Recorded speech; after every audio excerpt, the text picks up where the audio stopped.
কিশোরগঞ্জের কটিয়াদী উপজেলায় নেশার টাকার জন্য নিজ বাবাকেই নির্মমভাবে আঘাত করেছে ছেলে।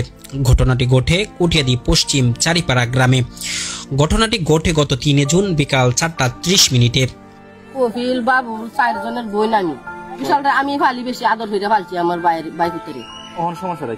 সমস্যাটা হইছে বাই পুত্রা মাথা হারা বরিকা গাঞ্জা খাই তো বিশাল একা পুতে তো বাপরে মারার অর্ডার নাই। তখন মারতো এইটা লইয়া লাগে করে এপির লগে হতাই লগে বনে না হতায় দুধ একটা কামের কথা কই আমরা করতো না। হতায় দুঃখ বালা মতো চল এই বালা যাইতো না এর মধ্যে চলবো। মাদক সেবনের টাকার জন্য পিতা বাবুল মিয়ার কাছ থেকে টাকা চায় ছেলে বিশাল মিয়া। বাবুল মিয়া টাকা দিতে অস্বীকার করলে ক্ষিপ্ত হয়ে বিশাল মিয়া ইট দিয়ে বাবাকে আঘাত করে। এতে বাবুল মিয়া গুরুতর আহত হন।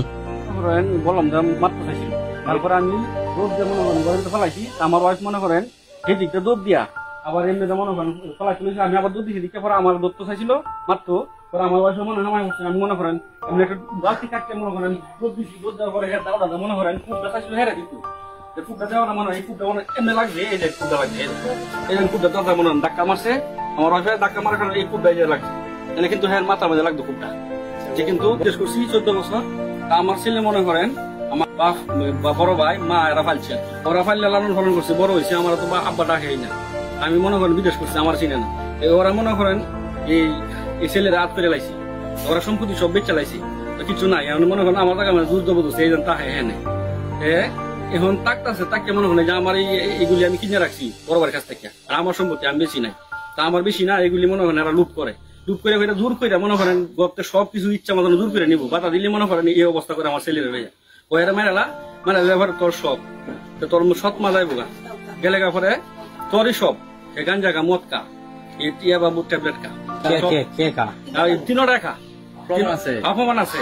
কি প্রমাণ মনে করেন এই যে মনে করেন ইয়াবা মনে ভাইবেন বালিশ নিজে হেয়ার ঘরে গেলে আর গাঞ্জা মনে করেন যে প্রমাণ আছে কোন কোন কাজে কোন কিনে কাজে সবকিছু গাঞ্জা ফুল সুদা 2023 সাল থেকে এই অবস্থায় দেখছেন তো নোটিশ গুলি এইভাবে আমি তাকতাছি।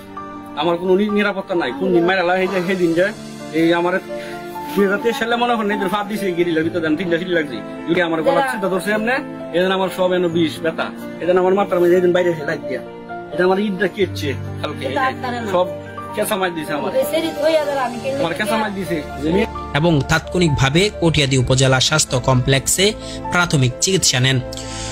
অভিযোগে আরো বলা হয় ঘটনার সময় বিশাল মিয়ার সঙ্গে ছিল তার 2 চাচাতো ভাই বিল্লাল মিয়া ও অন্তরে মিয়া।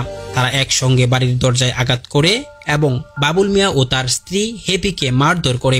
মাদক আসক্ত ছেলে এখন খায়া হেবা বড়ি টরি খায়া ছায়া আয়া ঘরের ভিতরে বাদ দিল কার্য করবো আমার লগে মারবো হয় আমারে না দিল আমার মারবো।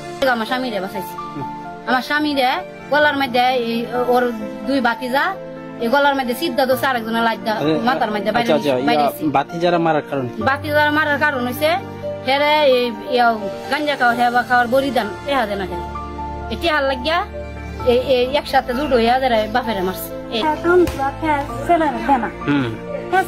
এই ফোন তো কামতুরা দেনা এই বাগান মসুত্রি একটা দানা দিছে না এই এমে কামড়ে এই আহিন কা এই দোহনা কা। আচ্ছা কি কারণে দেয় না? কাম দেয় না এই কাজে লাগে মাল লাগে বনে না বাপে তো মারের দিকে বাপ দেনা দিকে তো খারাপ হয়েছে মানে বাদ দিত তেমন ফুলামন্ত লাগে বাদে ফুলামন্ত লাগে চলো নিশা মানে গাঞ্জা খা বিশালে খা গাঞ্জা খা মানে বাপ মার করো শান্তি নাই মার অশান্তি নাই মা আপন মতো গেছে গা তখন শান্তি নাই বেড়া যার মূল হের সাথে ঘুরে তো এই বাপ তো লাগবে পুঁছবে বাপের টেবিল আমার বোনের টেবিলে খাইছে পুঁছ যে পুঁছ জানা দেখে তার বাপে বলতে লাগবে খাইছে মারামারি মানে হ্যাঁ দৌড়া অলঙ্গাদা হ্যাঁ দৌড়া অলঙ্গাদা এই লাগলি কথা আছে দাও ছিল পরে কেমন দাও মনে লইছে জানি আর তখন এই বাচ্চা যে এই ডাঙ্গে মারছে আমার এই সেনা টেঙ্গো লাগে তখন আমার সেনা ধরে গেছে এটা আমার টেঙ্গো বাপু দিয়ে লাগবে পরে আমার সেনা ধরে গেছে আমার এটা আমার লেগে এই বান্ধি আমার এটা আমার লেগে তোরে দিছি আমার দিয়ে আমার টেঙ্গো লাগবে এই যে আমার সেনা গেছে গাড়ি মারি দিচ্ছে এই হাজার ঘুমা কোনটি লইছে না অলঙ্গা লইছে ভুক্তভোগী থানায় লিখিত অভিযোগ দায়ের করেছেন। কটিয়াদী মডেল থানার ভারপ্রাপ্ত কর্মকর্তা জানান, অভিযোগ তদন্তাধীন, প্রমাণ পেলে আইন অনুযায়ী ব্যবস্থা নেওয়া হবে। পারিবারিক বন্ধন যখন মাদক সেবনের কারণে ভেঙে পড়ে তখন সমাজের সামনে তা এক জাগ্রত বিপদের বার্তা দেয়।